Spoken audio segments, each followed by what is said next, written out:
Alright, so today, like I said, this is my first primary one on YouTube channel to Face Fitness. Alright, so this is where please do subscribe and get as much as you can out from me. If you want any more information, just drop me a line and I can get back to you as soon as possible. So it's easiest to that way. I can need to do stuff on Instagram, plus it just means I can get the videos out there a lot easier.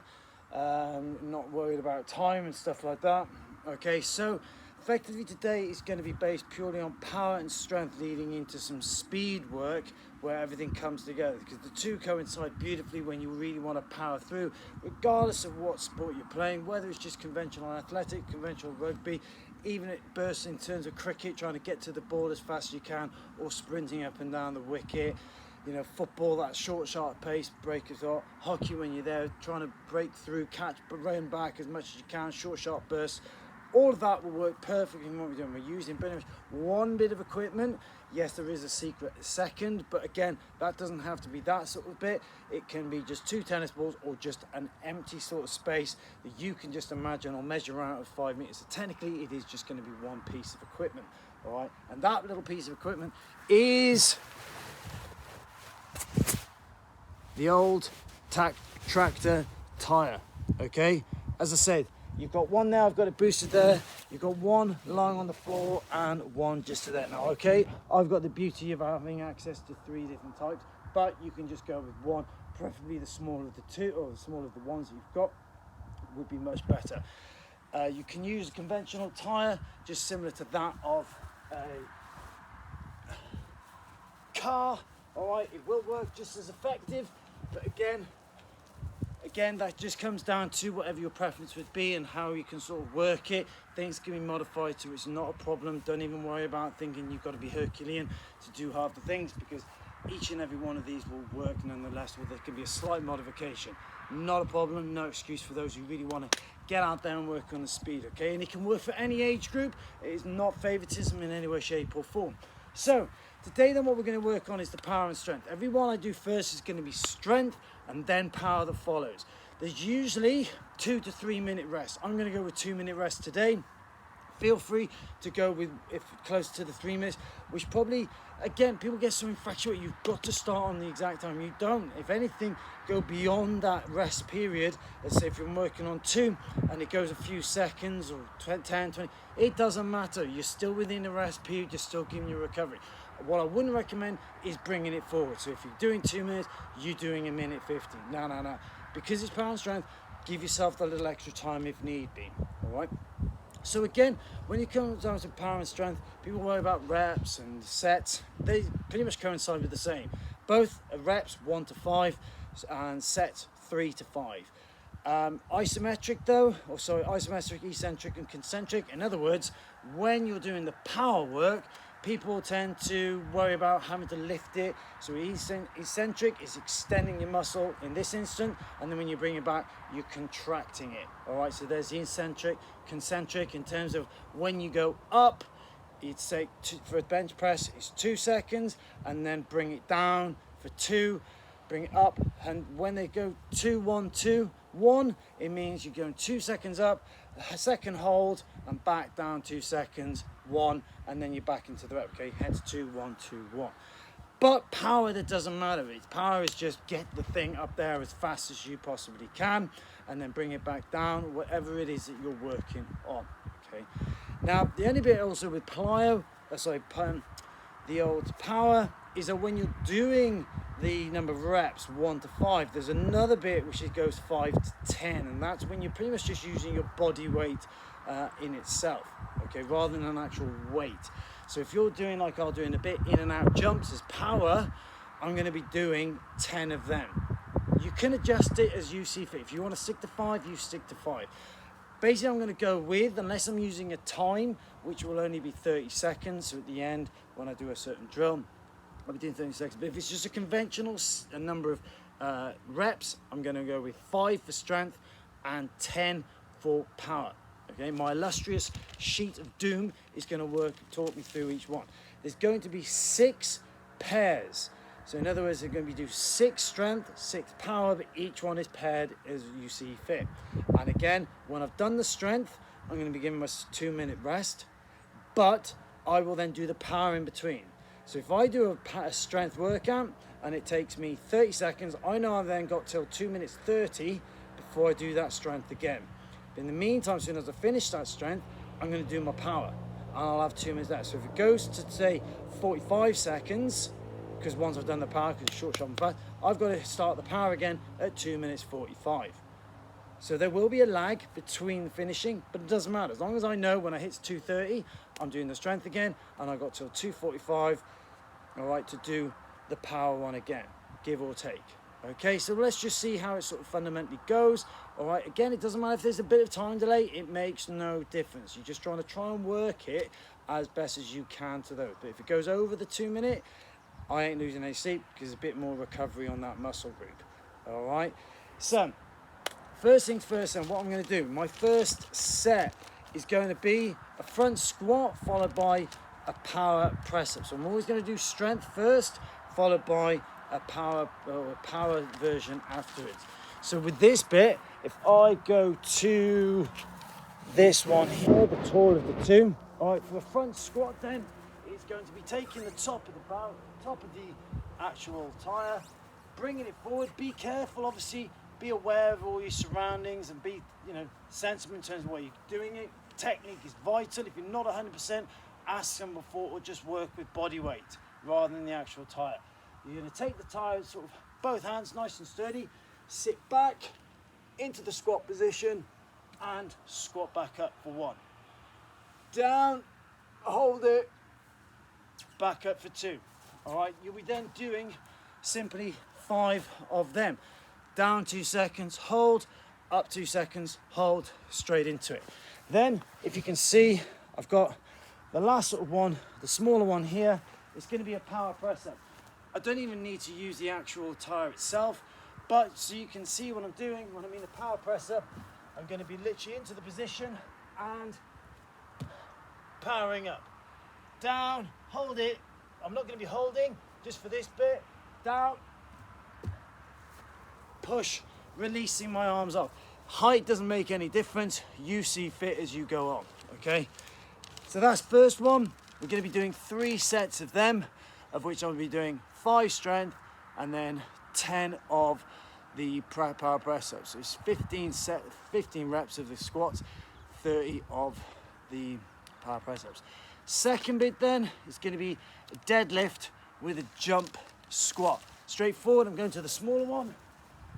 Get into the middle, hands firmly to the side, keep the straight back, keep the legs, power from the legs up, keeping that back focused. If you're recording it or using something like this, use it to see how your form's going.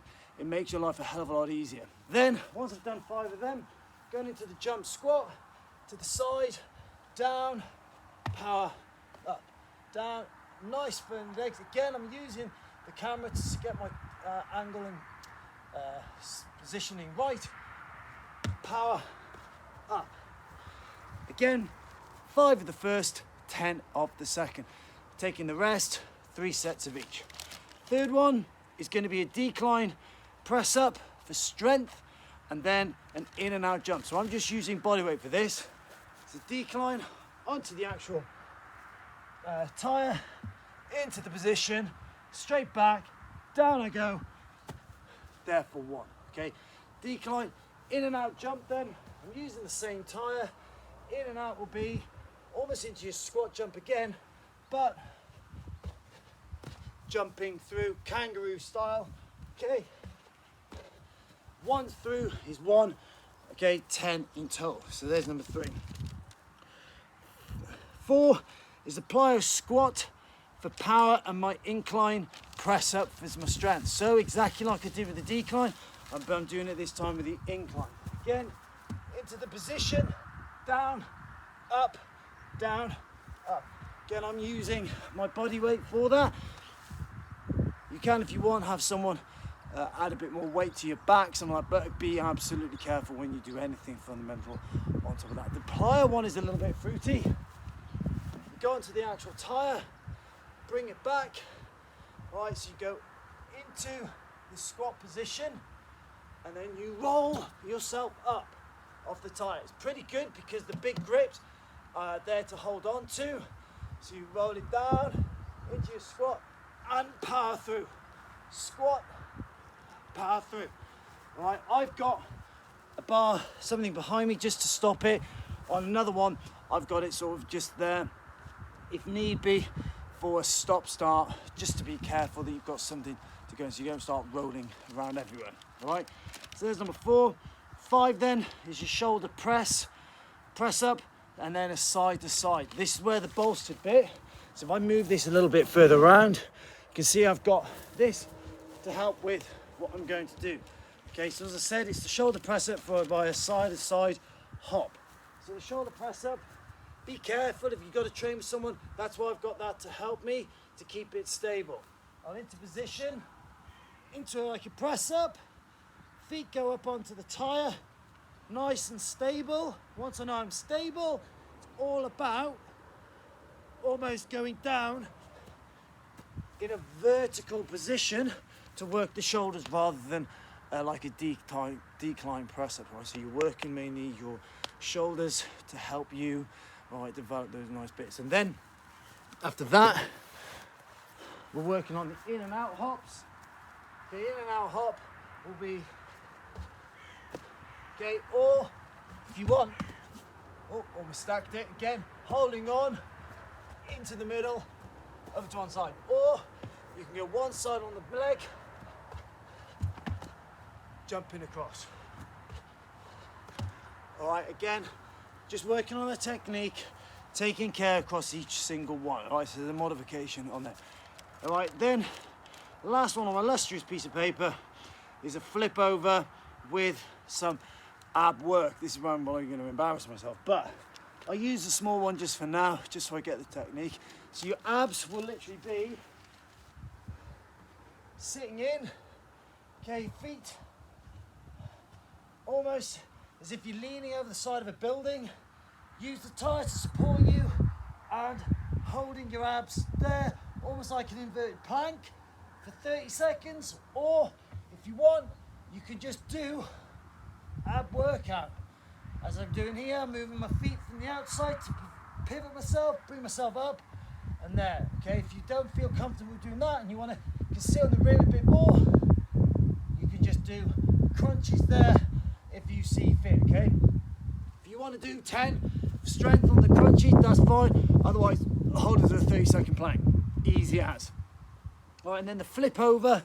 This is where everyone's got to be sort of fundamentally careful. This is where, if you want to use a smaller tyre, feel free to do so.